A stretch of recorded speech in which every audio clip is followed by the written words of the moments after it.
Hi everyone, and welcome to the end of day one of NAMM 2019. My name's James Ivey. Hey, I'm Eli Krantzberg. And I'm Julian Rodgers. And he doesn't have a microphone. I'll share mine. Once again, we thought we'd do something a little bit different. Rather than running around the show like lunatics with cameras and stuff, collecting the same amount of videos that everyone else is doing, we thought we'd do a kind of an end-of-day wrap-up where we've each been out trying to find some cool stuff that won't have necessarily made everyone else's videos. So we each have 3 things we found, and I'll go first because I can. Completely off the wall. Sometimes you see brands and stuff and you go, that's cool. Spanish company called Tierra Audio have built this thing called a Lava single channel, single U mic preamp. Now, they call it their secret sauce stroke black magic box element of the circuit, but it's an analog mic pre with digital control, and they've done something to completely separate the control from the circuit. So I haven't heard it. It looks very, very cool. It's got some incredible features. It's an incredible kind of feature set. It's Wi-Fi, so you can drive it directly from a tablet or from your laptop with no connection whatsoever. It just looks really, really cool. And the front bezel is wooden and has a really nice backlit screen. It looks incredible. They've promised to get me a couple for review when they have product at, I think they said end of March it should be available. But it looks really, really cool. I don't think it's going to be cheap, if you know what I mean. But yeah, definitely one that I looked at and went, oh, toys. So Tierra Audio, the Lava. They also do a compressor, which looked equally interesting, but the mic pre is going to be their first product. Sweet. First thing in the morning, I grabbed Eric Persing from Spectrasonics, and he showed me the new Omnisphere 2.6 update, which looks really sweet. It's due out, I think, in a month or so.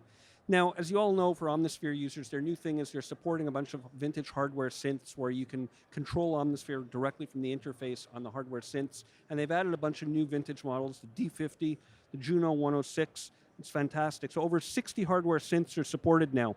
But what's really cool for us software users who don't necessarily have all the hardware is that there's a new improved arpeggiator in it. And there's some features I've never seen in any other arpeggiator. There's what's called step modifiers. So you can have individual steps in the arpeggiator do separate bends, pitch bend, for example, legato transitions, and different voicings for chords. So not only can each step be a chord or not a chord, but it can be a chord of a different inversion. So very cool. And single step can be any chord of any inversion, and there's forward, backward, one shot, so a lot of flexibility on a per step basis in an arpeggiator. And if you look at the video that I'm going to be showing in the background here as I'm speaking, you're going to see Eric controlling a Roland PG100 with a hardware PG100, controlling the interface in Omnisphere. It's really cool. You move the sliders to change the waveform, they change in Omnisphere. It's fantastic. Well, my first one is the DSP APB16. I had a chat with Colin and saw one of the units. It's not for sale yet. I ran a piece on the site a couple of days ago, but all the information we had then was the press release.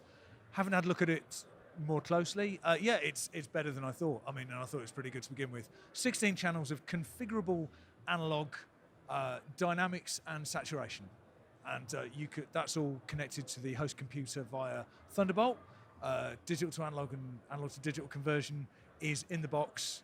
And on the back panel, the only connectors are 2 Thunderbolt ports and some BMCs for word clock and power. So, you know, very plain looking box.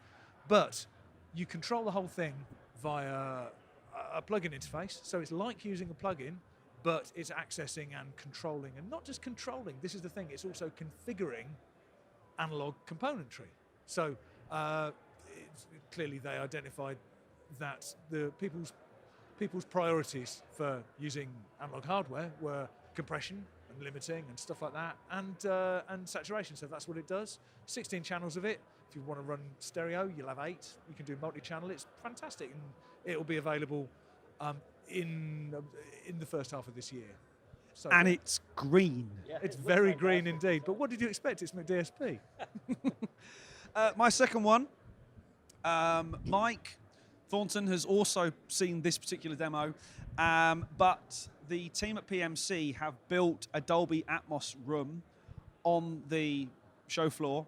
And friend of the blog, Steve Genowick, is showing off some of the amazing Atmos mixes he's doing with the Universal Group back catalogue. And I just wanted to stay in there all afternoon, quite frankly, and listen to stuff in Atmos. The PMC rig they've got in there sounds absolutely incredible. It sounds awesome in there. I didn't think that Atmos, or Atmos, as everyone seems to say over here, was going to be that big a deal for audio, for music use. But it looks like it's having a major, major take-up. And I'm really looking forward to getting one of these Atmos or Atmos soundbar things to try in a kind of more domestic home environment, because I think that's where it's going to win. The idea of having 30 speakers around your living room is not so appealing. Not even for us, complete audio. Not even for me. All right, I had to say it. But sound-wise, wow. I just enjoyed sitting in there, and we're going to go back and sit to some more stuff later on. Sweet. To segue from that into another speaker that I saw today. I actually got 2 speakers to cover, so it's kind of speaker day today.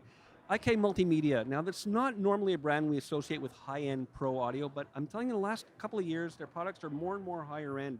They have a new version of their iLoud micro monitor, which we all know and love. I have a pair of the micro monitors. They're fantastic, small ones.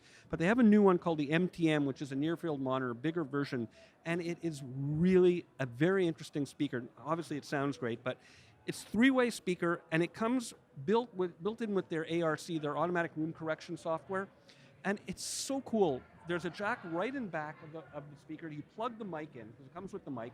You do your speaker correction, and then it's got the DSP built in. So there's no plug-in to bypass. It's not like other companies with room correction where you put a plug-in with the curve and then you bypass it when you're bouncing. It's got the DSP on board.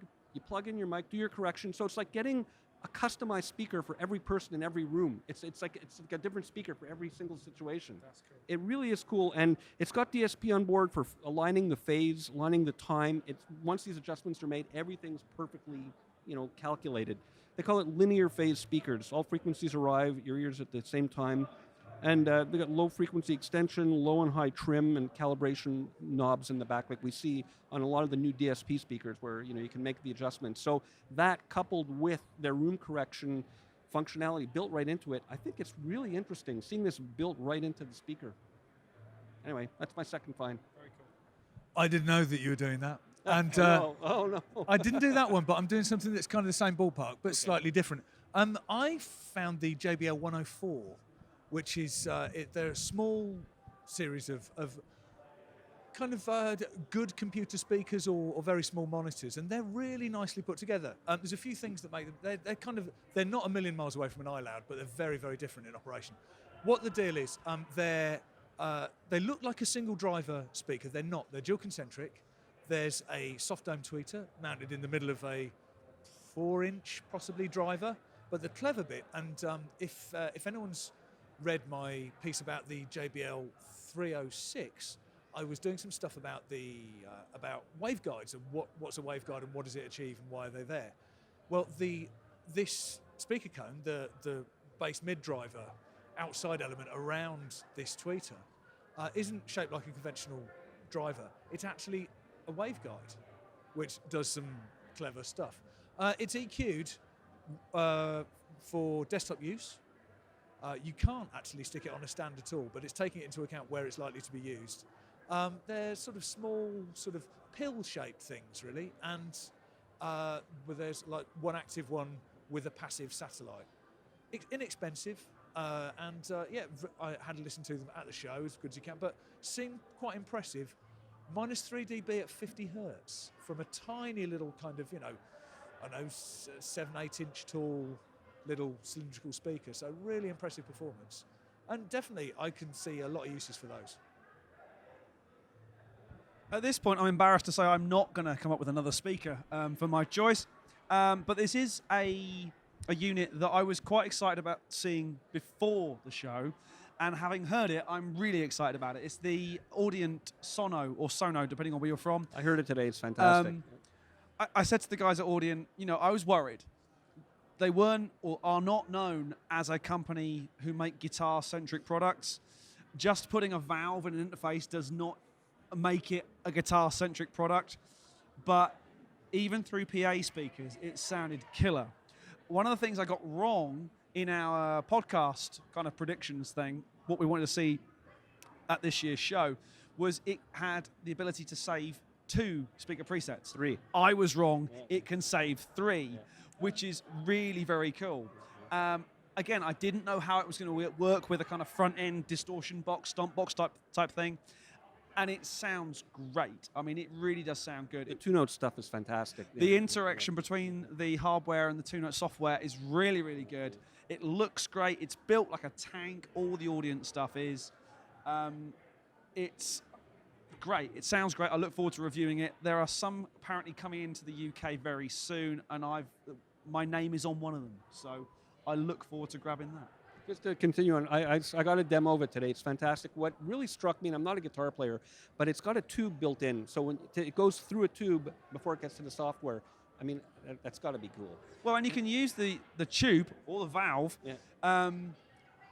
in the mic pre-circuit as well. So if you want to warm up I didn't know that. your vocal mic or whatever, or if you want to really overcook it, you can do. One of my favorite little kind of touches on it is the way the bar meter is labeled. It's like signal, good, hot, bad. When instead of hitting the red light, or on the red light, you get bad, which I quite like. It's a simple thing to use. It's very guitarist centric. I'm not commenting about guitarists at that point, but it sounded great. And I said to the guys, I wasn't expecting it to sound this good. No, again, just to continue on that, it not only sounded great, but I really like the reamping feature. Apparently, you plug your guitar in your DAW, you output it to channel 3, and then it comes out of a separate jack on the box that you can send into your amp. So fantastic if you want to reamp with the 2 notes processing. Yeah, very, very cool. Seems cool. All right, continuing with speakers. Eve Audio.